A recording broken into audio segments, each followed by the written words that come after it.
యువగలం పాదయాత్రలో భాగంగా విద్యాశాఖ మంత్రి నారా లోకేష్ ఇచ్చిన వాగ్దానాలను నెరవేర్చాలని ఏఎస్ఎఫ్ రాష్ట్ర ప్రధాన కార్యదర్శి బందెల నాసర్జీ ప్రభుత్వాన్ని డిమాండ్ చేశారు. వాగ్దానాలను నెరవేర్చకపోవడమే కాకుండా ప్రభుత్వ వైద్య కళాశాలను పబ్లిక్ పార్ట్నర్షిప్ పేరుతో ప్రైవేటీకరణ చేయడాన్ని ఏఎస్ఎఫ్ తీవ్రంగా వ్యతిరేకిస్తుందన్నారు. రాష్ట్ర వ్యాప్తంగా విద్యారంగంలో నెలకొన్న సమస్యలను పరిష్కరించాలంటూ ఏఎస్ఎఫ్ ఆధ్వర్యంలో విద్యార్థి పోరు కార్యక్రమం ధర్నా చౌక్లో నిర్వహించడం జరిగింది. ఈ కార్యక్రమంలో ఏఎస్ఎఫ్ రాష్ట్ర ప్రధాన కార్యదర్శి బందెల నాసర్జీ, ఏఎస్ఎఫ్ రాష్ట్ర ఉపాధ్యక్షుడు ఎం సాయి కుమార్ పాల్గొని మాట్లాడుతూ కూటమి ప్రభుత్వం ముందు 11 డిమాండ్లను పెట్టడం జరిగిందన్నారు. వాటిలో కొన్నింటిని మాత్రమే పరిష్కరిస్తామని, కొన్ని పరిష్కరించలేమని విద్యాశాఖ మంత్రి నారా లోకేష్ చెప్పడం దుర్మార్గమన్నారు. రాష్ట్ర వ్యాప్తంగా పెండింగ్లో ఉన్న 6,400 కోట్ల ఫీజు రియంబర్స్మెంట్, స్కాలర్షిప్ బకాయిలను ప్రభుత్వం వెంటనే విడుదల చేయాలన్నారు. ప్రభుత్వ సంక్షేమ హాస్టల్ విద్యార్థులకు నిత్యావసర సరుకులు ధరలకు అనుగుణంగా ఛార్జీలు పెంచాలన్నారు. ప్రైవేట్, కార్పొరేట్ విద్యా సంస్థల్లో ఫీజుల దోపిడీ అరికట్టాలన్నారు. ప్రభుత్వ జూనియర్, డిగ్రీ విశ్వవిద్యాలయాల్లో విద్యార్థి సంఘాలకు ఎన్నికలు నిర్వహించాలన్నారు. ప్రభుత్వ మెడికల్ కళాశాలను ప్రైవేటీకరణ ఆపివేయాలన్నారు. ప్రభుత్వం వెంటనే స్పందించి విద్యారంగంలో నెలకొన్న సమస్యలను పరిష్కరించాలన్నారు. అనంతరం విద్యాశాఖ మంత్రి నారా లోకేష్ ఇంటి ముట్టడి కార్యక్రమానికి ప్రయత్నించిన ఏఎస్ఎఫ్ నాయకులు, కార్యకర్తలు, పోలీసులకు మధ్య తోపులాట జరిగింది. రాష్ట్ర వ్యాప్తంగా నెలకొన్న విద్యారంగ సమస్యలను పరిష్కారం చేయాలని డిమాండ్ చేస్తూ all India student federation AISF ఆధ్వర్యంలో ఏఐఎస్ఎఫ్ విద్యార్థి పౌరుని విజయవాడలో పద్ధతి నిర్వహిస్తూ ఉన్నాం. ప్రధానంగా 21వ తేదీన నెల రాష్ట్ర విద్యాశాఖ మంత్రి నారా లోకేష్ గారు విద్యార్థి సంఘాలు చర్చలు పిలవడం జరిగింది. ఆ చర్చల్లో 11 డిమాండ్స్ని పరిష్కారం చేయమని చెప్పని ఏఐఎస్ఎఫ్ అడిగితే మేము చేయలేమని చెప్పని స్పష్టంగా నిస్సిగ్గుగా ఈ విద్యాశాఖ మంత్రి చెప్పారు. మేము అడుగుతూ ఉన్నాం, నారా లోకేష్ గారు మీరు అధికారంలోకి రాకముందు మేము అధికారంలోకి వస్తే 6 నెలల్లో ఫీజు రియంబర్స్మెంట్ విడుదల చేస్తామని చెప్పారు. 17 నెలలు గడుస్తూ ఉంది. ఒక్క రూపాయి విడుదల చేయలేదు. మేము అధికారంలోకి వస్తే మెడికల్ సీట్లు అమ్ముకోమని చెప్పారు. అధికారంలోకి వచ్చిన తర్వాత పబ్లిక్ ప్రైవేట్ పార్ట్నర్షిప్ పేరుని తెచ్చి పూర్తిగా అమ్మివేస్తూ ఉన్నారు. రాష్ట్రంలో రాజకీయాలు వద్దని చెప్తా ఉన్నారు. మీరు మాత్రం విద్యార్థులతో మాక్ అసెంబ్లీ నిర్వహించి వాళ్ళకి రాజకీయాలు నేర్పిస్తారా? కాబట్టి ఏ ఇసుక తెలియజేస్తూ ఉన్నాం, తక్షణమే రియంబర్స్మెంట్ బకాయిలు విడుదల చేయకపోతే మాత్రం పెద్ద ఉద్యమాలు చేపడతాం. ఈ రాష్ట్రంలో 10 లక్షల మంది విద్యార్థులు రోడ్ల మీద తిరుగుతారు నిరుద్యోగులుగా. కాబట్టి ఖచ్చితంగా ఖబర్దార్ నారా లోకేష్ గారు, విద్యార్థి ఉద్యమాన్ని ఏ ప్రభుత్వం నిలబడలేదు. ఏఎస్ఎఫ్గా తెలియజేస్తా ఉన్నాం, మీరు కనుక ఈ విద్యార్థి పోరుతో నిద్రమత్తు మాని లేచి విద్యార్థి న్యాయం చేయకపోతే మాత్రం నీ కూటమి కోసం కదిలిస్తామని చెప్పని ఏఎస్ఎఫ్గా హెచ్చరిస్తా ఉన్నాం. అక్టోబర్ 22 నుంచి నవంబర్ 12 వరకు రాష్ట్ర వ్యాప్తంగా విద్యారంగ సమస్యలు పరిష్కరించాలని చెప్పి అఖిల భారత విద్యార్థి ఫెడరేషన్ ఏఐఎస్ఎఫ్ నేతృత్వంలో బస్సు యాత్ర కార్యక్రమం చేపట్టడం జరిగింది. ఈ సందర్భంగా రాష్ట్రంలో ఉన్నటువంటి విద్యార్థుల సమస్యలన్నింటినీ గుర్తించి ఆ మేరకు విద్యాశాఖ మంత్రి చర్చలకు పిలవడం ద్వారా వెళ్ళడం జరిగింది. ఆ యొక్క సమస్యలన్నింటినీ విద్యాశాఖ మంత్రి ముందు 11 డిమాండ్లుగా పెట్టడం జరిగింది. కానీ ఇవాళ విద్యాశాఖ మంత్రి గారు తన యొక్క రాజకీయ ప్రాపగండ పెంచుకోవడం కోసమే విద్యార్థులతో, విద్యార్థి సంఘ నాయకులతో రాజకీయాలు చేస్తున్నారు తప్ప విద్యార్థులకు ఇచ్చినటువంటి హామీలను నిలబెట్టుకోవడంలో కానీ, విద్యార్థులు ఉన్నటువంటి సమస్యలను పరిష్కరించడంలో కానీ ఏమాత్రం తన ధ్యాస పెట్టడం లేదు. ఆ మేరకు ఈ కూటమి ప్రభుత్వం ఆలోచన చేయడం లేదనేటువంటిది స్పష్టంగా కనపడతా ఉంది. ఇవాళ మేము ఏమడుగుతా ఉన్నాం, ఫీజు రియంబర్స్మెంట్ బకాయిలు విడుదల చేయమని కోరుతా ఉన్నాం. మేము అడగడం కాదు, యువగలం పాదయాత్ర ద్వారా విద్యాశాఖ మంత్రి గారు ఆ యొక్క కూటమి ప్రభుత్వం అందరికీ ప్రామిస్ చేశారు. కానీ ఇవాళ జగన్మోహన్ రెడ్డి ప్రభుత్వంలో ఉన్నటువంటి బకాయిలు అని చెప్పి మాట దాట వేస్తా ఉన్నారు. అంటే విద్యార్థులను మోసం చేయడానికి నిరంకుశత్వంగా ఇవాళ ఈ కూటమి ప్రభుత్వం ప్రయత్నం చేస్తూ ఉంది. పైగా స్కూళ్ళల్లోకి, కాలేజీల్లోకి, కళాశాలలోకి, యూనివర్సిటీల్లో విద్యార్థుల ప్రసంగాలు ఉండకూడదు, రాజకీయ ప్రసంగాలు ఉండకూడదు అని చెప్పి విద్యాశాఖ మంత్రి మాట్లాడుతూ ఉన్నారు. విద్యాశాఖ మంత్రి చక్రవర్తి కాదు, ఆయన ప్రజాస్వామ్యబద్ధంగానే ఎన్నికయ్యారు. కాబట్టి మనం కూడా ప్రజాస్వామ్యబద్ధంగా విద్యార్థులకు ఏదైతే ఆర్టికల్ 91A ప్రకారం విద్యార్థుల హక్కులు ఉన్నాయో వాటిని కాపాడాల్సిన, పరిరక్షించాల్సిన బాధ్యత నుండి వైదొలుగుతా ఉన్నారు. కాబట్టి విద్యార్థి హక్కులను కాపాడుకోవడంతో పాటు ఏదైతే ప్రభుత్వ పాలసీ ఏదైతే పీపీపీ అని చెప్తా ఉన్నారో వాటికి వ్యతిరేకంగా ఆందోళన చేస్తాం. యూనివర్సిటీ కేంద్రాల్లో ప్రొఫెసర్ పోస్టులు భర్తీ చేసేంత వరకు ఆందోళన చేస్తాం. ఏదైతే మూతబడిన 2400 పాఠశాలలు ఉన్నాయో వాటన్నింటి తెరిపించే వరకు ఆందోళన చేస్తాం. ఎస్పెషల్లీ విద్యాశాఖ మంత్రి చెప్పిన మాటలకు చేసే పనులకు చాలా వ్యత్యాసం ఉంది. విద్యార్థులను మోసం చేసేటువంటి ప్రయత్నం కనపడతా ఉంది. అందుకే పెద్ద ఎత్తున ఆల్ ఇండియా స్టూడెంట్ ఫెడరేషన్ రాష్ట్ర వ్యాప్త ఆందోళన కార్యక్రమంలో భాగంగా ఈరోజు ధర్నా సెంటర్లో ఆందోళన చేస్తా ఉన్నాం. భవిష్యత్తులో పెద్ద ఎత్తున కార్యక్రమం కూడా తీసుకుంటూ జరుగుతుందని సందర్భంగా తెలియజేస్తా ఉన్నాం. పేద బడుగు బలహీన వర్గాల అభ్యున్నతి కోసం అహర్నిశలు కృషి చేసిన మహామహాత్మా జ్యోతిరావు పులే అని జాతీయ బీసీ సంక్షేమ సంఘం ఆంధ్రప్రదేశ్ ఇన్ఛార్జ్ ఎలగాలమ్మ నూకాలమ్మ కొనియాడారు. జాతీయ బీసీ సంఘం పూలే ఆశయ సాధన కోసం కృషి చేస్తుందన్నారు. మహాత్మా జ్యోతిరావు పులే 135వ వర్ధంతి సందర్భంగా నగరంలోని తుమ్మలపల్లి కళాక్షేత్రం వద్ద జాతీయ బీసీ సంక్షేమ సంఘం ఆంధ్రప్రదేశ్ ఇన్ఛార్జ్ ఎలగాలమ్మ నూకాలమ్మ బీసీ నాయకులు కార్యకర్తలు కలిసి పెద్ద సంఖ్యలో హాజరై పూలే విగ్రహానికి పూలమాలలు వేసి నివాళులర్పించారు. పూలే ఆశయాలు కొనసాగిస్తామని పెద్ద ఎత్తున నినాదాలు చేశారు. అనంతరం జాతీయ బీసీ సంక్షేమ సంఘం ఆంధ్రప్రదేశ్ ఇన్ఛార్జ్ ఎలగాలమ్మ నూకాలమ్మ ఇతర బీసీ సంఘం నాయకులతో మీడియాతో మాట్లాడుతూ అణగారిన వర్గాలు హక్కుల కోసం, సామాజిక వర్గాల మధ్య అంతరాలు తొలగించడం కోసం తన జీవితాన్నే పణంగా పెట్టిన మహానాయకుడు మహాత్మా జ్యోతిరావు పులే అని జాతీయ బీసీ సంక్షేమ సంఘం ఆంధ్రప్రదేశ్ ఇన్ఛార్జ్ ఎలగాలమ్మ నూకాలమ్మ కొనియాడారు. బడుగు బలహీన వర్గాలు, నిమ్న వర్గ కోసం సమానత్వం, చైతన్యం, వెనుకబాటుతనం నిర్మూలన కోసం పోరాడిన వ్యక్తి, పాటుపడిన పూలేను ప్రతి ఒక్కరూ స్మరించుకోవాలని పేర్కొన్నారు. తన జీవిత భాగస్వామి సావిత్రావు పూలేకి విద్యాబుద్ధులు నేర్పి దేశంలోని మొట్టమొదటి విద్యావంతురాలు తీర్చిదిద్దిన ఘనత ఆయనకే దక్కుతుందన్నారు. జాతీయ బీసీ సంఘం పూలే ఆశయ సాధన కోసం కృషి చేస్తుందన్నారు. పూలే ఆశయ సాధన కోసం సీఎం చంద్రబాబు కృషి చేస్తున్నారని, ఆయన స్ఫూర్తితో శాసనసభలో బీసీలకు 40 మంది ఎమ్మెల్యేలు, 8 మంత్రులు, ఎంపీలు, రాజ్యసభ సభ్యులు, ఎమ్మెల్సీలు, కార్పొరేషన్ పదవులు ఇచ్చారని స్పష్టం చేశారు. అణగారిన వర్గాల హక్కుల కోసం, సామాజిక వర్గాల మధ్య అంతరాలు తొలగించడం కోసం తన జీవితాన్ని పణంగా పెట్టి అనేక బడుగు బలహీన వర్గాల కోసం, నిమ్న వర్గాల కోసం పోరాటం చేసి సమానత్వం కోసం, చైతన్యం కోసం పాటుపడినటువంటి మహానాయకుడు జ్యోతిరావు పూలే గారు.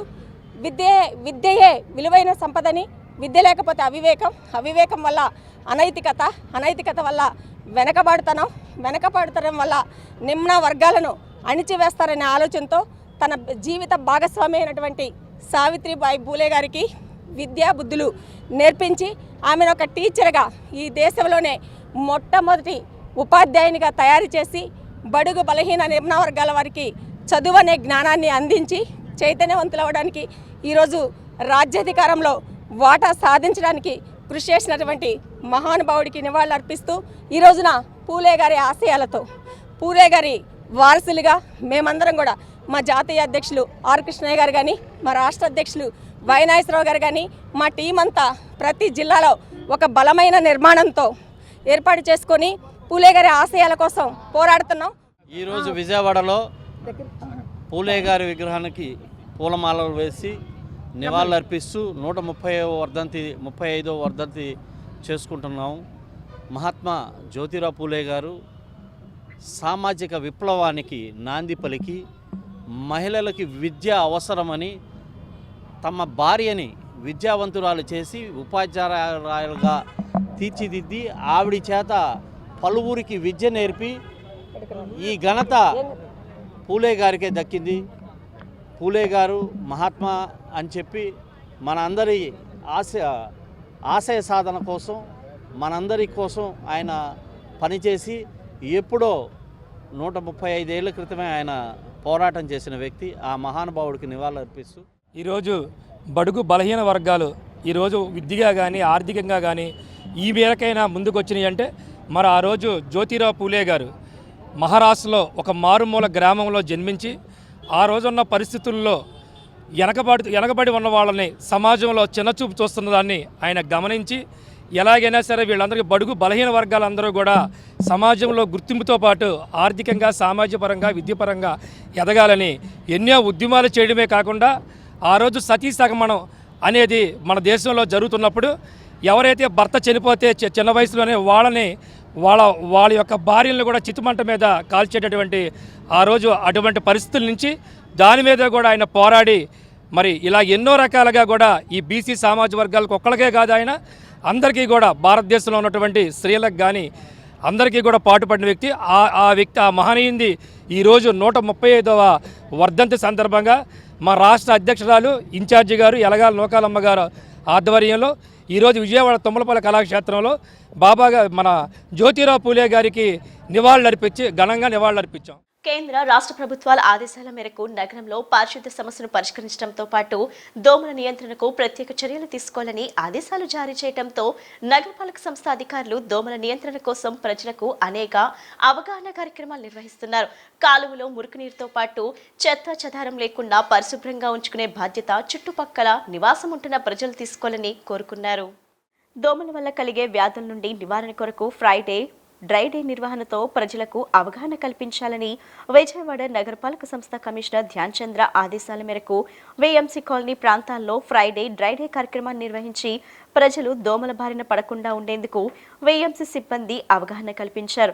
అందులో భాగంగా అక్కడ నివసిస్తున్న ప్రజలు వారి ఇళ్లలో ఉన్న నీటి నిల్వలను శుభ్రం చేస్తూ ప్రతి ఫ్రైడే డ్రై డే నిర్వహించాలని వారికి అవగాహన కల్పిస్తూ దోమలు పెరగకుండా యాంటీ లార్వా ఆపరేషన్ నిర్వహించారు. మన ఇంటి పరిసరాల్లో నీటి నిల్వలు లేకుండా జాగ్రత్తలు వహించాలన్నారు. కూలర్లు, ఫ్లవర్ వాస్లు, పూల కుండీల్లో నీటిని తరచూ మార్చాలన్నారు. తాగి వదిలేసిన కొబ్బరి బోండాలు, పాత టైర్లు, ఖాళీ డబ్బాల్లో నీరు నిల్వ ఉండకుండా చూసుకోవాలన్నారు.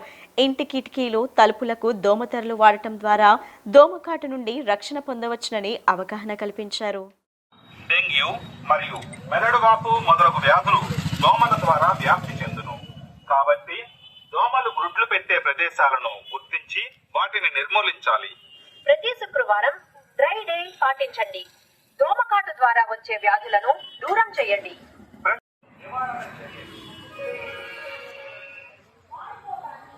ఉండవలెను. మలేరియా, చికెన్ గున్యా, డెంగ్యూ మరియు మెదడువాపు మొదలగు వ్యాధులు చేయండి. సాధారణంగా అనగా మనం వాడుకునే నీటి తొట్టెలు శుక్రవారం డ్రై డే పాటించండి. పరకామణి కేసులో నిందితుడిగా ఉన్న టీటీడీ మాజీ చైర్మన్ వైవి సుబ్బారెడ్డి ఈ కేసు విచారణ నిమిత్తం నేడు కానూరులోని సిఐడి కార్యాలయంలో విచారణకు హాజరయ్యారు. ఈ విచారణలో సిఐడి చీఫ్ రవిశంకర్ ఐఎన్ఆర్ చేస్తారు. పరకామణి కేసులో ఎవరి ప్రమేయం ఉంది, బ్యాంక్ లావాదేవీలు వంటి వాటిపై ఈ విచారణ సాగనుంది. డిసెంబర్ 2వ తేదీన సిఐడి అధికారులు కోర్టుకు నివేదిక సమర్పిస్తారు. దీంతో పరకామణి చోరీ కేసు క్లైమాక్స్ కు చేరుకున్నట్లే కనిపిస్తుంది. సిఐడి కార్యాలయం వద్దకు భారీగా వైసీపీ శ్రేణులు చేరుకున్నారు. పరకామణి కేసులో నిందితునిగా ఉన్న టీటీడీ మాజీ చైర్మన్ వైవి సుబ్బారెడ్డి ఈ కేసు విచారణ నిమిత్తం నేడు కానూరులోని సిఐడి కార్యాలయంలో విచారణకు హాజరయ్యారు. ఈ విచారణను సిఐడి చీఫ్ రవిశంకర్ ఐఎన్ఆర్ చేస్తారు. పరకామణి కేసులో ఎవరి ప్రమేయం ఉంది, బ్యాంకు లావాదేవీలు వంటి వాటిపై ఈ విచారణ సాగనుంది. డిసెంబర్ 2వ తేదీన సిఐడి అధికారులు కోర్టుకు నివేదిక సమర్పిస్తారు. దీంతో పరకామణి చోరీ కేసు క్లైమాక్స్ కు చేరుకున్నట్లే కనిపిస్తోంది. సిఐడి కార్యాలయం వద్దకు భారీగా వైసీపీ శ్రేణులు చేరుకున్నాయి. పరకామణి విషయంలో ఏపీ సిఐడి వాళ్ళు ఈరోజు నన్ను విచారణకు రమ్మని అడిగారు. వాళ్ళకి చెప్పిన దాని ప్రకారం ఈరోజు 10:30కు వచ్చాను. ఇప్పటి వరకు వాళ్ళు ఏ అంశాలపై అయితే నాతో వివరాలు అడిగారో అవన్నీ కూడా వాళ్ళకి క్లారిఫై చేయడం జరిగింది. ఈ విషయం స్వామివారికి పరకామణి విషయంలో జరిగింది. ఇది చాలా ఘోరం. ఇట్లా దొంగతనం జరగటం, దీనిపై సమగ్రంగా విచారణ జరిపి ఎవరైతే బాధ్యులో ఎవరు దోషులో వాళ్ళు నిర్ధారణ చేసి వాళ్ళు పట్టుకొని కోర్టు ద్వారా వాళ్ళకి సమగ్రంగా ఏ విధంగా అయితే జరగాలో ఆ విధంగా జరిగే విధంగా మీరు అన్ని చర్యలు తీసుకోండి. వాళ్ళకి కోర్టు చెప్పిన మేరకు మీకు అన్ని విధాలా సహకరిస్తామని చెప్పడం జరిగింది. వాళ్ళు అడిగిన వాటన్నిటికీ నేను సమాధానం చెప్పానని చెప్తే ఇంక విచారణకి అర్థమే ఉంటుంది చెప్పండి.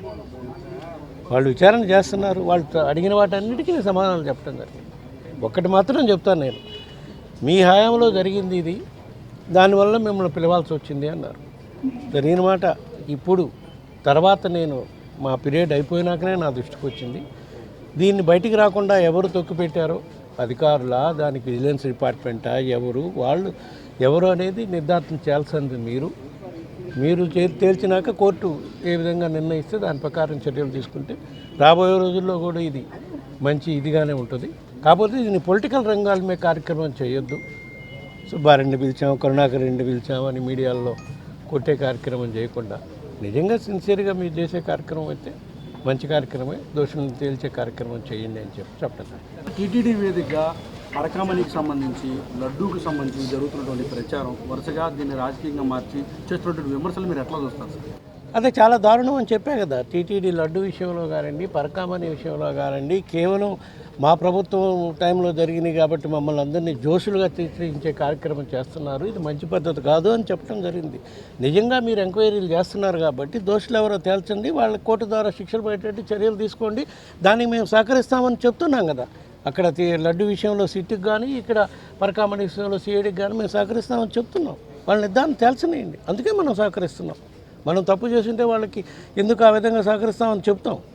మనం ఏ తప్పు చేయలేదు కాబట్టి మేము ధైర్యంగా వాళ్ళు ఎప్పుడు పిలిచినా వచ్చి వాళ్ళు సహకరిస్తామని చెప్తున్నాం. విజయవాడ నగరపాలక సంస్థ అధికారులు తీరు వల్ల నగరపాలక సంస్థ పరువు బెజవాడ రోడ్డుపైన పడేశారు.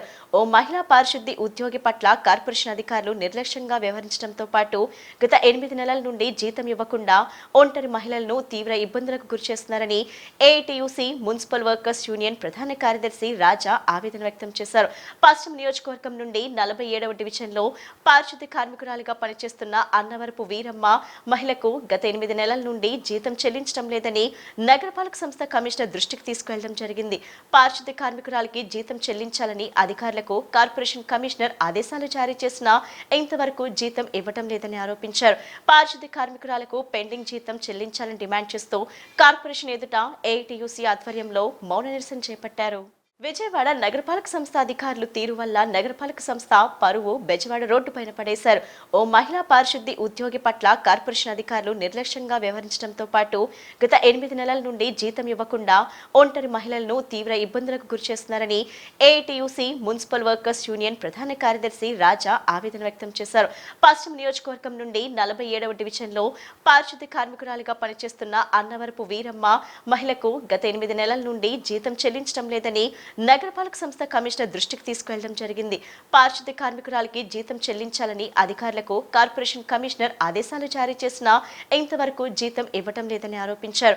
పారిశుద్ధ్య కార్మికురాలకు పెండింగ్ జీతం చెల్లించాలని డిమాండ్ చేస్తూ కార్పొరేషన్ ఎదుట ఏఐటీయూసీ ఆధ్వర్యంలో మౌన నిరసన చేపట్టారు. 8 నెలలుగా జీతం ఇవ్వట్లేదని మేము దాదాపు యూనియన్గా ఒక 5-6 సార్లు మేము కమిషనర్ గారిని కలవటం జరిగింది.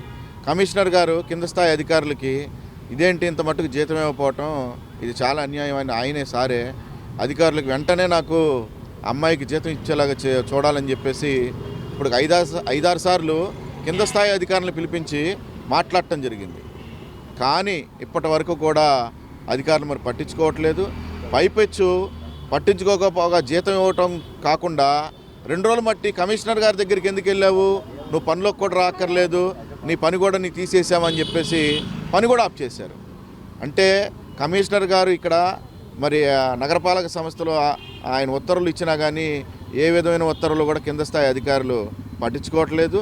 కక్ష సాధింపు చర్యలు చేస్తున్నారు. 8 నెలలుగా ఒక వర్కరు జీతం లేకుండా ఎలా బతుకుద్ది, అప్పులు చేసి అప్పులోళ్ళంతా పీడించేసి మరి మీరు ఉండాలా చచ్చిపోవాలనే స్థాయిలో ఆ వర్కర్ చేస్తుంది. కనీసం ఒక వర్కర్ కూడా మరి న్యాయం చేయకుండా ఆ జీతం కూడా ఆపితే కానీ వాళ్ళకి మానవత్వం కూడా లేకుండా ఆమె పట్ల పొద్దున్న సాయంత్రం దాకా, పొద్దున్న 9 గంటలకు ఆఫీసర్ దగ్గరికి వస్తే సాయంత్రం 7 దాకా నుంచోబెట్టుకుంటున్నారు. వెళ్ళిపోతా మళ్ళీ రేపురా అంటాం, మళ్ళీ 2వ రోజు మళ్ళీ 7 దాకా రాత్రి దాకా నుంచోబెట్టుకుంటాం, మళ్ళీ వెళ్ళిపోవంటాం. మళ్ళీ నిన్న మొన్న నువ్వెందుకు వస్తున్నావు అసలు, నేను మీ ఫైల్ పెట్టాము, అది నెల ఇద్దో 2 నెలలు ఇద్దో, అయిపోయిన తర్వాత నీకు ఫోన్ చేస్తాము, నువ్వు అప్పుడు రా, ఆ ఫైల్ అయిపోయి నీకు జీతం పడ్డ తర్వాత అప్పుడు నువ్వు పనిలోకి వెళ్ళాలని మేము చెప్తాం వద్దా అని ఇలా రకరకాలుగా చెప్తున్నారు. కావున తక్షణం అన్నవరపు వీరమ్మ అనే ఆమెకి ఆప్కాస్ వర్కర్కి పెండింగ్లో ఉన్న జీతం అంతా కూడా నగరపాలక సంస్థ ద్వారా చెల్లించాలని మేము నగరపాలక సంస్థ అధికారులు కమిషనర్ గారికి విన్నవించుకుంటున్నాము. నేను 40వ వార్డులో పనిచేస్తాను సార్. అన్నవరపు వీరమ్మని నేను. నాకు 8 నెలల నుంచి జీవితం ఇవ్వట్లేదు సార్. ఇప్పటికి ఎన్నిసార్లు వచ్చాను. పొద్దున 10ంటికి వచ్చిన రాత్రి 8:30 దాకా అలాగే ఉంచుతున్నారు. అప్పులో లేకపడుతున్నారు. ఇల్లుగాల వాళ్ళు ఇంటికి తాళం వేశారు. నాకు భర్త లేడు సార్. పిల్లోడిని ఒక్కని పెట్టుకుని చూసుకుంటున్నాను. ఇప్పుడు అడిగితే నీ ఉద్యోగం తీసేస్తాము, 7 నెలలు 6 నెలలు వేస్తాము అది ఇది అన్నారు సరే. ఒక్క నెల కూడా వేయట్లేదు సార్. నేను చచ్చిపోవడం తప్ప నాకు ఏమీ లేదు సార్. నా ఉద్యోగం ఉండాలి, నాకు జీతం ఇవ్వాలి సార్.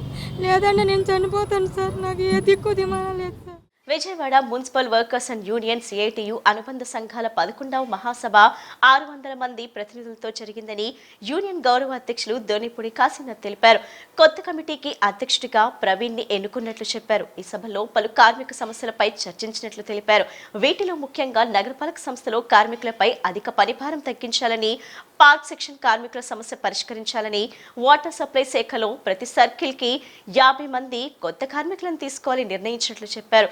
ప్రభుత్వం ఎన్నికల ముందు చెప్పిన విధంగా 12వ PRC తక్షణమే అమలు చేయాలని డిమాండ్ చేశారు. సభలో 16 తీర్మానాలు ఆమోదం తెలిపినట్లు వివరించారు. Vijayawada municipal workers and union CITU అనుబంధ సంఘాల 11వ మహాసభ 600 మంది ప్రతినిధులతో జరిగిందని యూనియన్ గౌరవ అధ్యక్షులు దొనిపూడి కాశీనాథ్ తెలిపారు. కొత్త కమిటీకి అధ్యక్షుడిగా ప్రవీణ్ ని ఎన్నుకున్నట్లు చెప్పారు. ఈ సభలో పలు కార్మిక సమస్యలపై చర్చించినట్లు తెలిపారు. వీటిలో ముఖ్యంగా నగరపాలక సంస్థలో కార్మికులపై అధిక పనిభారం తగ్గించాలని, పార్క్ సెక్షన్ కార్మికుల సమస్య పరిష్కరించాలని, వాటర్ సప్లై శాఖలో ప్రతి సర్కిల్ కి 50 మంది కొత్త కార్మికులను తీసుకోవాలని నిర్ణయించినట్లు చెప్పారు. ప్రభుత్వం ఎన్నికల ముందు చెప్పిన విధంగా 12వ PRC తక్షణమే అమలు చేయాలని డిమాండ్ చేశారు. సభలో 16 తీర్మానాలు ఆమోదం తెలిపినట్లు వివరించారు. నగరపాలక సంస్థలో పారిశుధ్య కార్మికులకు సంబంధించినటువంటి విభాగంలో పని భారం విపరీతంగా పెరిగింది. కాలనీస్ పెరుగుతూ ఉన్నాయి, నివాస ప్రాంతాలు పెరుగుతూ ఉన్నాయి, రెసిడెన్షియల్ ఏరియాలు పెరుగుతూ ఉన్నాయి. పెరిగినటువంటి దానికి అనుగుణ్యంగా, సంఖ్యకు అనుగుణంగా కార్మికుల యొక్క సంఖ్యను మాత్రం పెంచకుండా గత 10-15 సంవత్సరాల క్రితం ఉన్నటువంటి ఆ ఫినామినానే, దాన్నే ప్రాతిపదికగా చేసుకున్నటువంటి సంఖ్య ఏదైతే ఉందో ఆ సంఖ్యని మాత్రమే ఇక్కడ అమలు జరిపేటువంటి దానికి ప్రయత్నం జరుగుతూ ఉంది. అలా జరుగుతున్నటువంటి సందర్భంలో వీళ్ళ మీద పని భారం అధికమవుతూ ఉంది. పని చేయలేనటువంటి పరిస్థితి వస్తూ ఉంది. ఎక్కువ పని గంటలు కూడా పెంచుకోవాల్సినటువంటి పరిస్థితి వస్తూ ఉంది. సెలవులు కూడా అంతంత మాత్రంగానే తీసుకునేటువంటి పరిస్థితి ఏర్పడింది. ఉద్యానవన విభాగానికి సంబంధించినటువంటి పార్క్ సెక్షన్ కార్మికులకి వాళ్ళు మోయగలిగినటువంటి స్థాయిలో కుండీలు ఉండాలి అని చెప్పనేది ప్రధాన డిమాండ్గా వచ్చింది. ఆ డిమాండ్కి సంబంధించి కుండీలని సైజు తగ్గించాలని చెప్పనని 230-250 మంది ఉండేటువంటి సంఖ్య 130కి వచ్చింది ఇప్పుడు హార్టికల్చర్ సెక్షన్.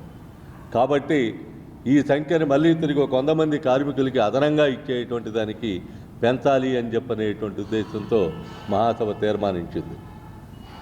వాటర్ అండ్ డ్రైనేజీకి సంబంధించి వాటర్లో 3 షిఫ్ట్ల విధానాన్ని అమలు జరిపేటువంటి దానికి పూనుకోవాలని చెప్పనని ఎప్పటి నుంచో డిమాండ్ నడుస్తూ ఉంది. వాటర్ సెక్షన్కి సంబంధించి ఈ 3 షిఫ్ట్ల విధానాన్ని అరాకొరగా అమలు జరపడం తప్ప పూర్తి స్థాయిలో అమలు జరిపేటువంటి దానికి అవకాశాలు లేనటువంటి పరిస్థితి ఏర్పడుతూ ఉంది. అందుకని సెక్షన్కి ఒక సర్కిల్కి 50 మంది చొప్పున 3 50లు 150 మందిని వాటర్ సప్లైలోకి తీసుకోవాలి అర్జెంటుగా కాంట్రాక్ట్ కార్మికులు అని చెప్పి కోరాం. కౌన్సిల్ తీర్మానించింది. కౌన్సిల్ తీర్మానం అయినా కూడా అమలు జరిపేటువంటి దానికి ఎందుకు మీమాంస లేదా తాత్సారం అని చెప్పనేది ఈ మహాసభ ప్రశ్నించింది.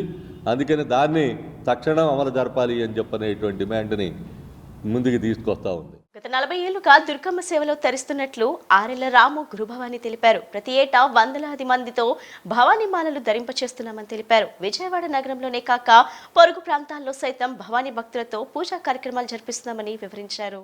విజయవాడ లబ్బిపేటలో ఆరెళ్ల గురుభవాని ఆధ్వర్యంలో శ్రీ కనకదుర్గమ్మ పూజా కార్యక్రమం నిర్వహించారు. భవానీ భక్తులు పెద్ద సంఖ్యలో దీక్షాదారులు ఈ పూజా కార్యక్రమంలో పాల్గొని అమ్మవారికి విశేషార్చనలు నిర్వహించారు. ఈ సందర్భంగా ఆరెళ్ల రాము గురుభవాని మాట్లాడుతూ గత 40 ఏళ్ల క్రితం భవానీ దీక్షలు స్వీకరించామని తెలిపారు. అప్పటి నుంచి క్రమం తప్పకుండా ప్రతి ఏటా భవానీ దీక్షలు నిర్వహిస్తూ అమ్మవారికి సేవ చేస్తున్నామన్నారు.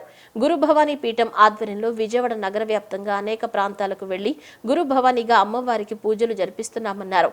భవానీ దీక్షాదారుల ఆహ్వానం మేరకు పొరుగు జిల్లాలకు వెళ్లి అక్కడ కూడా కనకదుర్గమ్మ వారికి పూజలు జరిపిస్తున్నట్లు ఆయన వివరించారు. అమ్మవారికి అవకాశం కల్పించినంత వరకు సేవ చేస్తానని చెప్పారు. అనంతరం కూడా అమ్మవారి భవానీ గురుపీఠం తరపున పూజలు కొనసాగాలని రాము గురుస్వామి ఆకాంక్షించారు.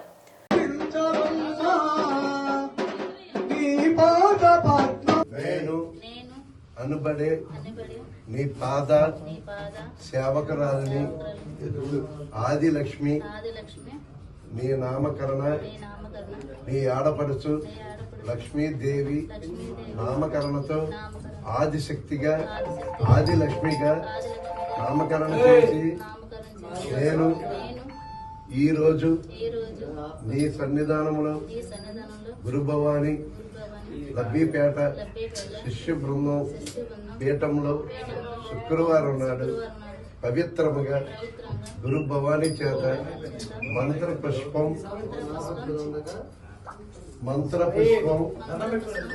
తీసుకున్నాను.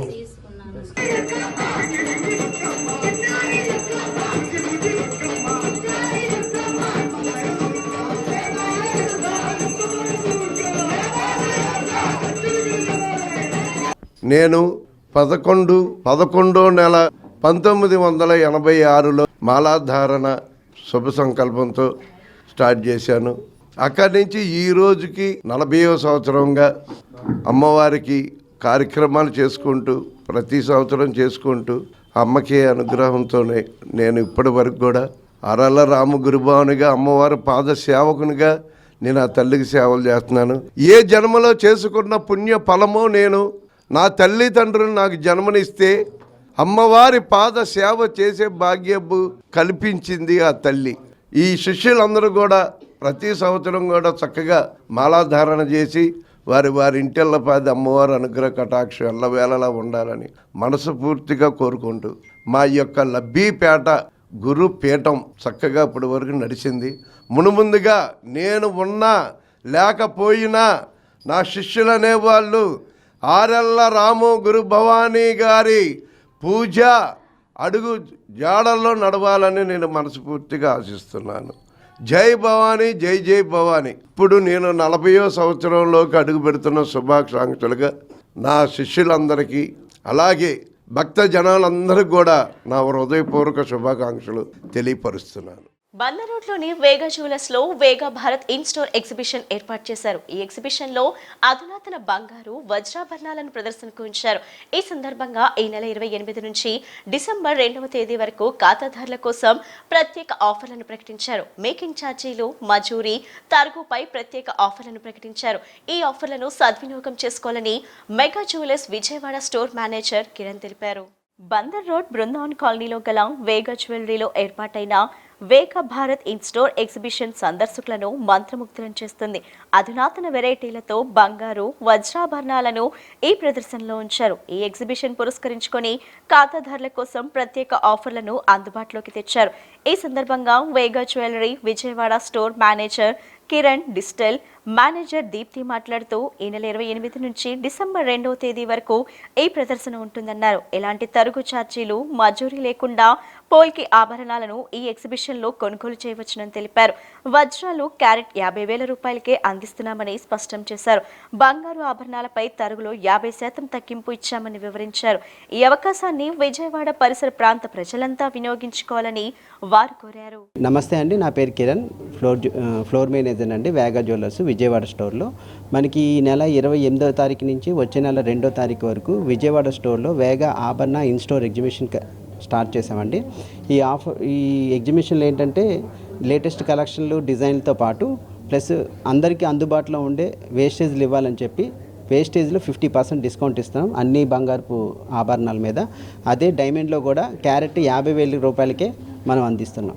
ఇది కాకుండా మనకి ఫ్లాట్ పోల్కి జ్యువెలరీ మీద నో వేస్టేజ్ నో మేకింగ్ అండి. ఎక్కడ విజయవాడలో ఎక్కడ అలాగెవరు ఫస్ట్ టైం మనం ఇక్కడ no wastage no making charges కూడా మనం ప్రొవైడ్ చేయడం జరుగుతుంది.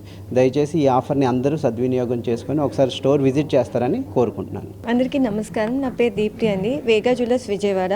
వేగా జ్యువెలర్స్ వారు ప్రత్యేకంగా మనకి వేగాభరణ ఇన్ స్టోర్ ఎగ్జిబిషన్ కండక్ట్ చేస్తున్నారండి. అందులో భాగంగా మనకి ప్రత్యేకమైన ఆఫర్స్ కూడా నిర్వహిస్తున్నారు. అందులో మనకి పోల్కి జ్యువెలరీ మీద నో మేకింగ్ నో వేస్టేజ్ కంప్లీట్గా ఇస్తున్నారండి. పోల్కి ఫ్లాట్ డైమండ్స్ మీద. అంతేకాదు డైమండ్ క్యారెట్ ప్రైస్ పైన మనకి అందిస్తున్నారు 49,999కి మాత్రమే అండి.